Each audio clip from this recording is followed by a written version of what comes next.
বাজেটে অর্থনৈতিক রূপান্তরের যে আকাঙ্ক্ষা তার পূর্ণ প্রতিফলন ঘটেনি বলে মনে করছে জাতীয় নাগরিক পার্টি। বাজেট নিয়ে আনুষ্ঠানিক প্রতিক্রিয়ায় দলটির আহ্বায়ক নাহিদ ইসলাম বলেন, কর আরোপের ক্ষেত্রে শীর্ষ ধনীদের কাছ থেকে অধিকতর কর আরোপের ক্ষেত্রে কোনো লক্ষ্য রাখা হয়নি।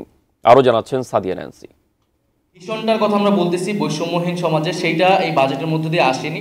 রাজধানীর বাংলা মোটরে এনসিপির অস্থায়ী কার্যালয়ে 2025-26 অর্থ বছরের জাতীয় বাজেট নিয়ে প্রতিক্রিয়া জানান দলটির আহ্বায়ক নাহিদ ইসলাম, যেখানে উঠে আসে শিক্ষা ও স্বাস্থ্য খাতের বাজেট বরাদ্দ সহ কয়েকটি বিষয়।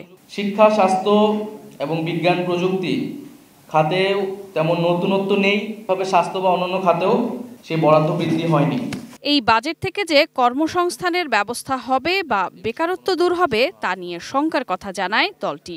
পাশাপাশি প্রবাসী কল্যাণ মন্ত্রণালয়ের বাজেট কমায় নিন্দা জানান তারা। ব্যাপকভাবে প্রত্যাশা ছিল যে আমাদের যে বেকার সমস্যার সমাধান এবং কর্মসংস্থান বৃদ্ধির জন্য উদ্যোগ থাকবে, কিন্তু আমরা সেটি দেখতে পারিনি। গত এক বছরে 26 লক্ষ বেকার বৃদ্ধি হয়েছে। প্রবাসী কল্যাণ মন্ত্রণালয়ের বাজেট অর্ধেক করা হয়েছে এবং এটা আমরা নিন্দা জানাচ্ছি। এবং ব্যাংকের উপর যে নির্ভরশীলতা তা আগের মতোই আছে বলে মনে করছে এনসিপি।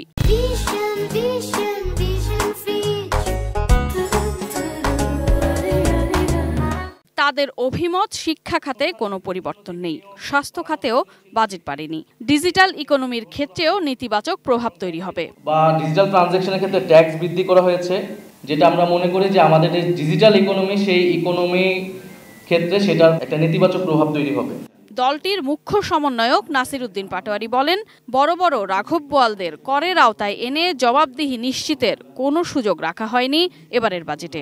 যারা রাঘব বোয়াল রয়েছে, বড় বড় অর্থের কর ফাঁকি দিচ্ছে, অর্থ লোপাট করছে, তাদের থেকে কিভাবে ট্যাক্সেশন প্রক্রিয়াটা সুন্দর করা যায়, সেই ক্ষেত্রে আমরা কোনো স্ট্র্যাটেজিক কৌশল দেখি নাই বর্তমান বাজেটে।